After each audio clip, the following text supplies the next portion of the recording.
Hi, I'm Brant Menswar, and welcome to my show, Just a Moment. As a former world touring musician turned keynote speaker and author, I've experienced my share of life-altering moments that have both broken me and propelled me forward. How you leverage those moments or push through them will define your destiny. Each week on my show, I'll provide tools on how to maximize those moments, as well as interview some of the most successful entrepreneurs, entertainers, and athletes on how the power of a single moment changed their life. Join me to learn how to change what's possible for your life. It'll take just a moment. Today's guest is the media mogul and industry-defining entrepreneur, Adam Sandow. As the CEO of Material Bank and founder of Sandow Media, Adam has stayed at the cutting edge of the print media world. His story proves that risk-taking, self-determination, and knowing when to pivot in a moment can change everything. This is his story. I'm Adam Sandow. This is my moment. I was born actually in Montreal, Canada. I was there for the first 6 years of my life, but my parents, the moment they could, they packed up and went from freezing cold Montreal right to Miami. It was an incredible novelty to come home from school and jump in a swimming pool.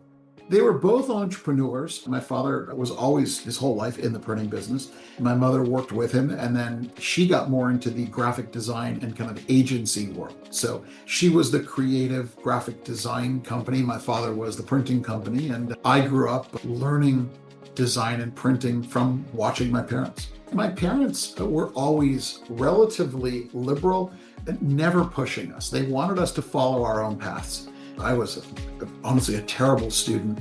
My teachers would say, we think the kid's brilliant, but he just doesn't pay attention. And I was busy daydreaming.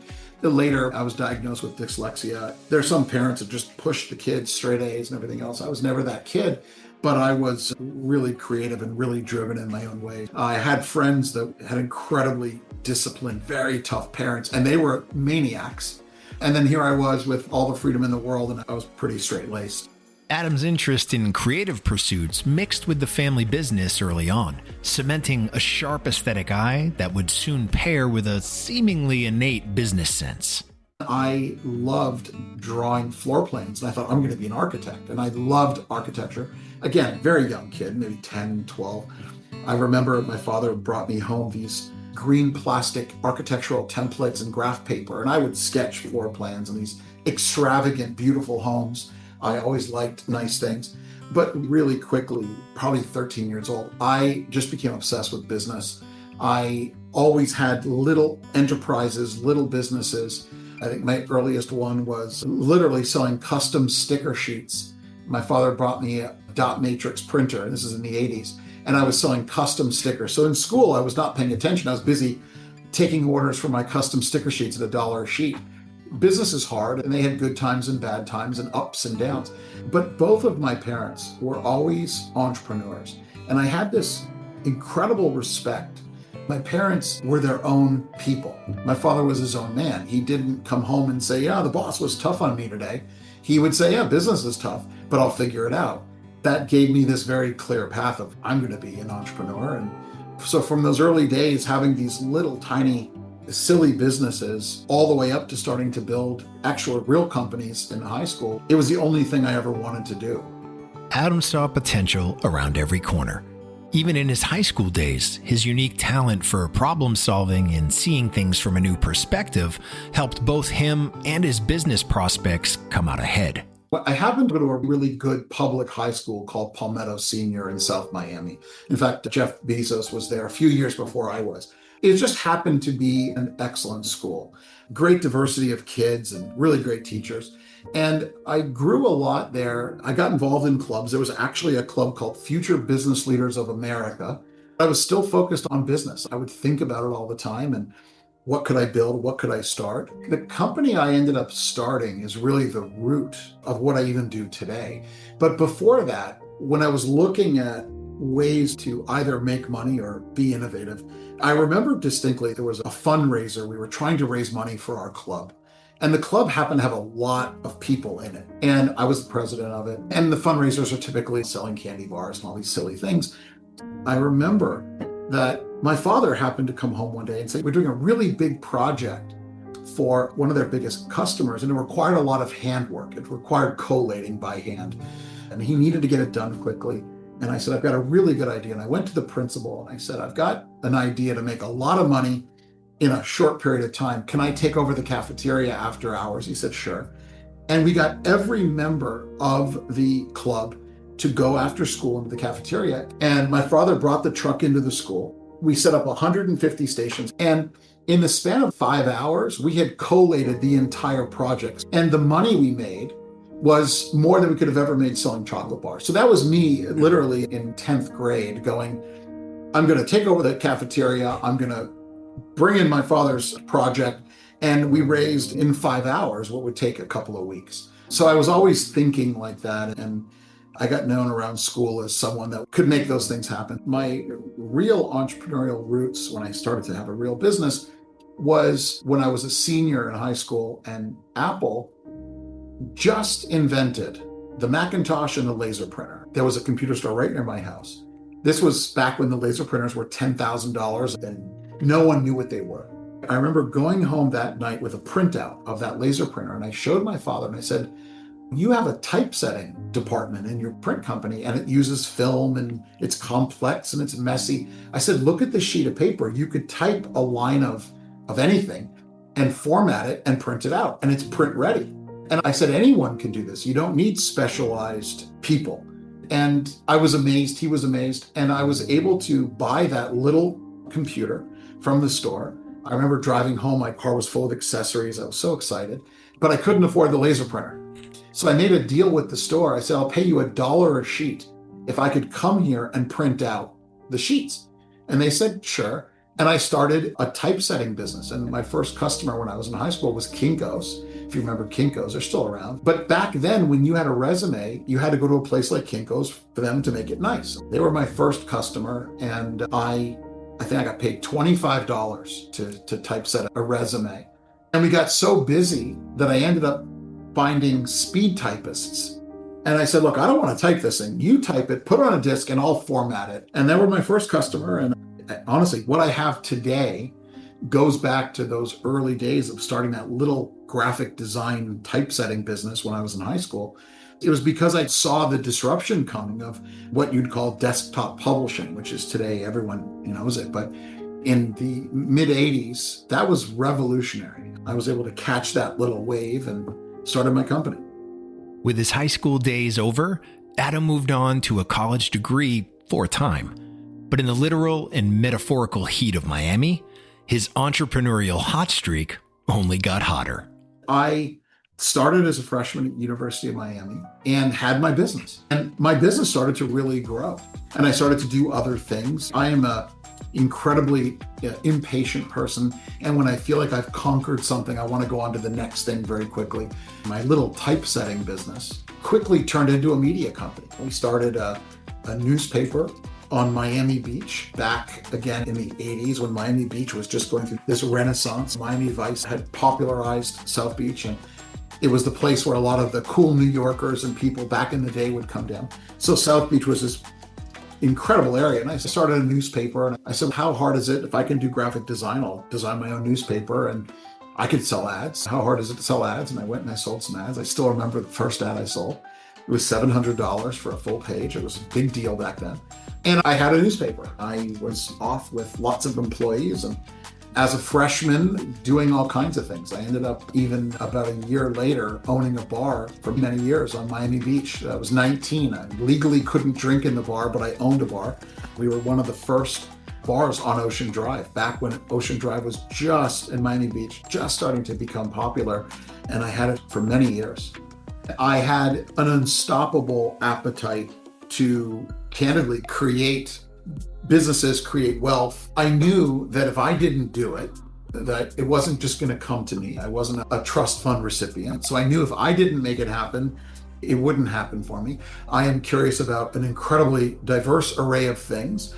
And when you are focused on wanting to build, when you love business, when you're creative, and you've got curiosity, you start to look at lots of things. I'm always looking at how can we innovate this? How can we grow? What can we buy? What can we build? So I think it's just pre-wired into the DNA. However it got there, it's the way my brain's wired. When you have massive success in your life, more than one moment can be a major turning point. As Adam's businesses were growing, school had started to take a back seat. Hoping for a solution, he got some advice that clarified his course of action. The flexibility he demonstrated served him well when his true moment arrived, and he pivoted his business into something more profitable than ever before. After a couple of years of running my businesses and being a student, it was just getting to be a lot. I loved the school, but I was like a lot of college kids. They kept making me take these prerequisites, and I would sit in these classes and I'd say, boy, I don't know if this is the best use of my time. I'm like, I'm going to go talk to the dean and get credit so I don't have to take these prerequisites because I've got a business. I'm here in business school. I said, he is going to love me because I've got 20 employees, multiple businesses. They're going to love it. I went into his office and it was just coded in football stuff. And I'm like, oh, okay, I think I'm in trouble. I went in there excited. I'm like, look, Dean, I've got these businesses and this, I'm paying for school. And what can the school do to help me where I don't take these prerequisites because I love business? And he leaned back in his chair and he said, son, you got to be a businessman or a student. You just can't do both. I'm like, I didn't think of that. I'm like, okay, I'm dropping out and I'm leaving and I'll go be a businessman. Thanks for the advice. And my 20s, I found myself building a really nice custom publishing company. And we were doing magazines for all kinds of people, cruise lines, hotels, things like that.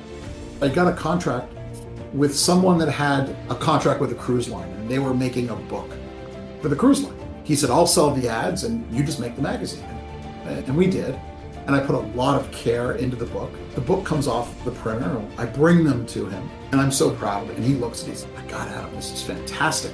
What a great job you did. Let's go to dinner. And went to dinner. And I said, so tell me about your side of the book. You sold ads? He says, yeah, we sell ads in the book. And I said, that's great. It's a great business. I said, how much money did you make selling ads? He said, we sold 400,000 of ads.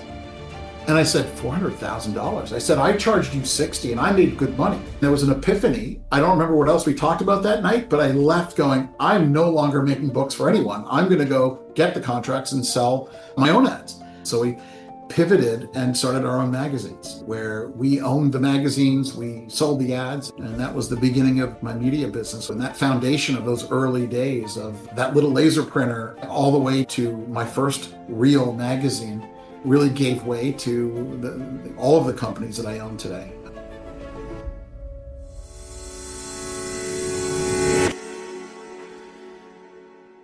Feeling lost in the noise of social media? Inspo cuts through the clutter, connecting you directly with real insights from real experts and industry leaders. It's a new social network dedicated to knowledge sharing, industry insights, and thought leadership. Get the latest from top minds in your field, or build your own thought leadership portfolio on Inspo. Already trusted by thousands of professionals worldwide, be part of the conversation and download Inspo Experts today on the App Store or visit www.inspo.expert. Adam Sandow, welcome to Just a Moment. This is a pivotal moment for us in our podcast, being with the mothership and having the captain of the mothership here with us. So thank you so much for joining us. Absolutely. Happy to be here. Your entire story from the time that you were a little kid is such an incredible story of being curious and finding a way to make curiosity a business. And you continue to do that today. The world has changed and technology now has made the world so much smaller in so many ways. What's your advice to the young entrepreneur who says, I have this desire, but I have no idea which direction to go? I think a lot about this, and I have some pretty strong views on that. There are two kinds of entrepreneurs, and one is not better than the other. There are people that say, I don't want to work for anyone. I want to be my own boss, and I'm going to figure out how to make money. There are so many ways to make money, right? Amazon resellers are one, TikTok shops. It's amazing to watch. And there's lots of content about how I can make money. And I think that is something that was never available when I was a kid. There was certainly not these outlets to turn on revenue, to have distribution like the Amazon platform and sell things. If I'm giving advice to people, I think you have to be very careful. The challenge with those is that a lot of those, let's call them arbitrages, those easier things don't last. Amazon is extraordinarily brilliant for allowing a global platform of sellers. But really, what they do is they let everyone do the long tail work. They find out really what's selling, and then they decide we're going to maybe put that above you. And that's the power of Amazon, right? So you can make a living, but is it long term? And here's what I have had. This has just been in my brain. It's been something that I have focused on from the day I started. And that is, I only want to focus on businesses, on entrepreneurial things that are long term. There's easier money to just turn things on. And it's never been easier to start a business. It's also never been harder because there are so many amazing tools. There are short-term things you can do, and I've done plenty of those when I started my business. And then there are long-term things to do to build long-term businesses. Think long-term. It's harder, by the way, but you want to build things, you want to put your energy into things that you can build on over a long period of time and build a great company. And you've got to make sure that you've got a really good business model. I'm fascinated by business models. There's so many incredibly smart business models out there, and you can apply them to other businesses. I certainly think it's the greatest thing in the world to be an entrepreneur. It's very hard. It's really hard, honestly, to do it over 10, 20, 30, 40 years. It's very tough. But think long term. Don't think short term. You can do some short term things to get the money in the house and do it. That won't last. Remember, there was a company called Turo that rents cars, and people started buying cars and going, I'm in the car rental business. This is easy. I'll buy 5 rentals. That's the kind of short-term thinking I think sometimes I worry about, because when it's that good and there is an arbitrage to be made, it gets filled quickly. Whether it's private equity coming in, whether it's people with more resources, and then you get a glut and then you get a prices crash. All those things go back to think long-term, don't think short-term as an entrepreneur if you want to build a lasting business.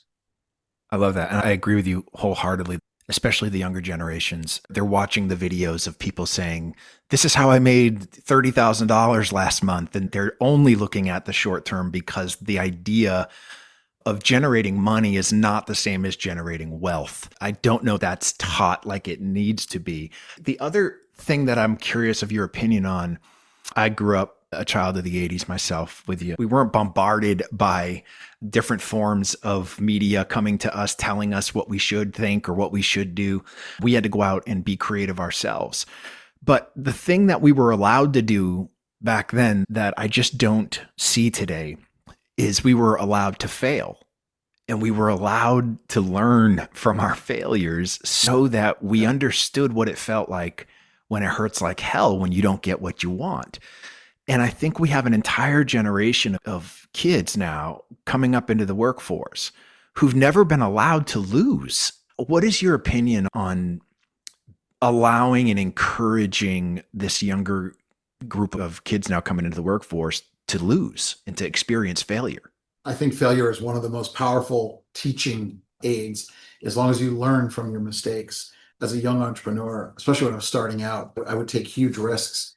And before I was married and had kids, my downside was I'm going to my parents' house because I screwed up my business. I'm going home and I'll get back on my feet. I think when you have kids and when you have responsibility, suddenly failure is not an option. But I think you're absolutely right. I think that the generation today is extraordinarily fortunate and also at a disadvantage because everything is coming through social media. It is wrong more times than it's right. It's jaded. It's all those things that everyone knows about social media. I think with AI now, you absolutely do not know what's real. I saw something on social media. I fact checked it on Perplexity. Perplexity gave me the wrong answer that was scripted from a social media post. We are in such a different world today. I think all the time, if I was a kid with a phone and I saw these guys, I'm in a Lamborghini and I figured out how to arbitrage Amazon and I sold $30,000 of hair curlers. I look at that now and I'm like, amazing that you made that. That arbitrage hole will be closed in 6 weeks. And there'll be another one maybe, but that's not a business, to your point.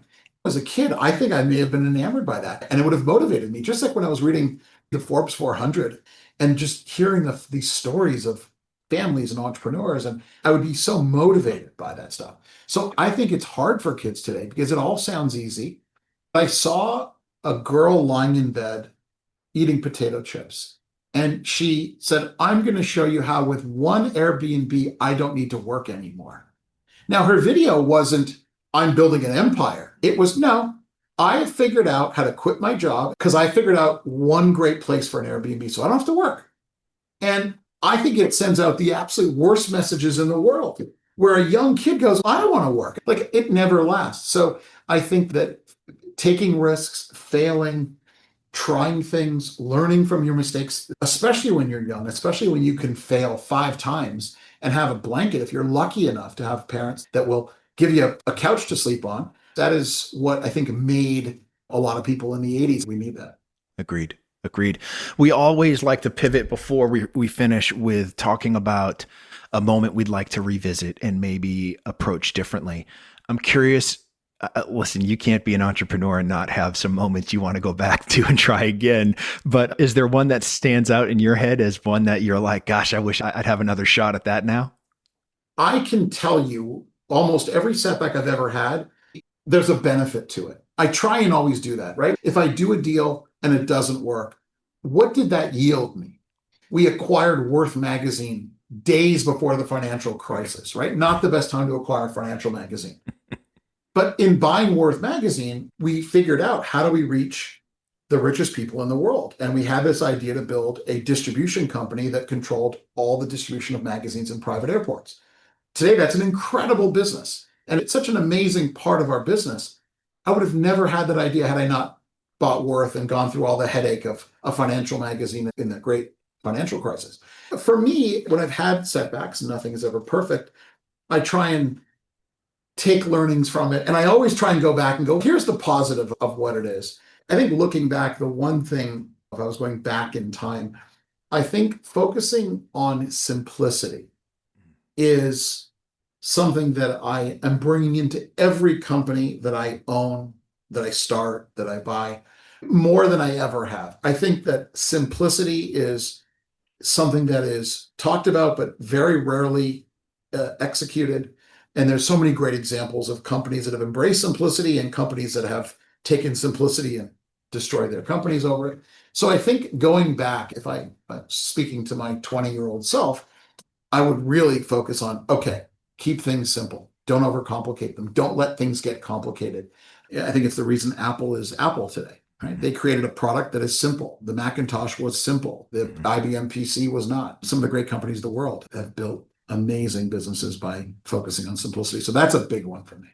I guess the last question I've got for you is, what's that curious factor that you're going, maybe this is the next frontier? I know everybody's focused on AI. It's impossible to escape it at this point, but is there another frontier that you see out there now that's a big opportunity for you moving forward?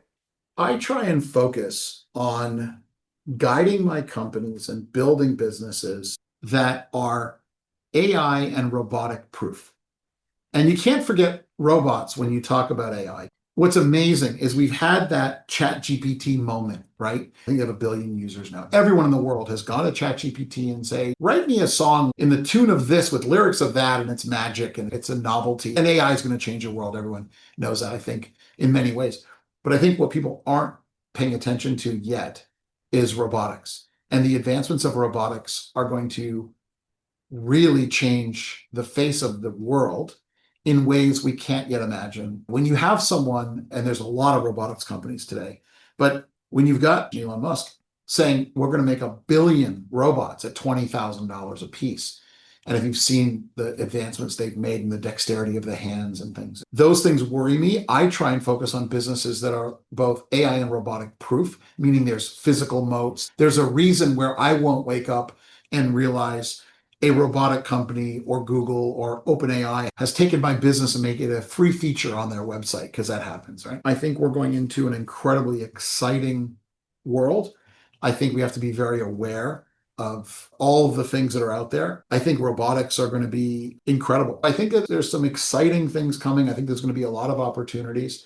I have a infinite curiosity about everything, not just about my world or what's in my lane. And I talk to people often, and they have a narrow view on the world into what they care about or interests them, and they don't go wider. And some of the advice I try and give people is be curious, because there's so many interesting things out there, especially when you've got this incredible device a supercomputer in your pocket. You've got these incredible podcasts. I strongly try and advise people to go way outside their lane. Every month, take a trade magazine from a different industry you know nothing about and read it. I think it's definitely counterintuitive to where we are as a nation, for sure, that I think part of the divide and the reason that we have these extremes growing every day on both sides is that we're not curious anymore. We only want to stay in our lane. We only want to double down in our lane. We're not interested in anything else. And I think this is one of the benefits of traveling outside of the US, right? If you never had that opportunity, you don't understand that when you go to other countries, in my experience, my wife's experience, they're much more in tune with what's happening in the world, not just what's happening in their country. But when we come here, it's very much not even just what's happening in our country. It's what's happening in my state, what's happening in my city, what's happening in my neighborhood. We're obsessed, but we don't open the blinders enough to get more of a world view. The work that we do, it's about building bridges to connect values, right? The two strongest forms of connection known to man are shared values and suffering. And if you are not going to provide opportunities to connect through shared values, then guess what?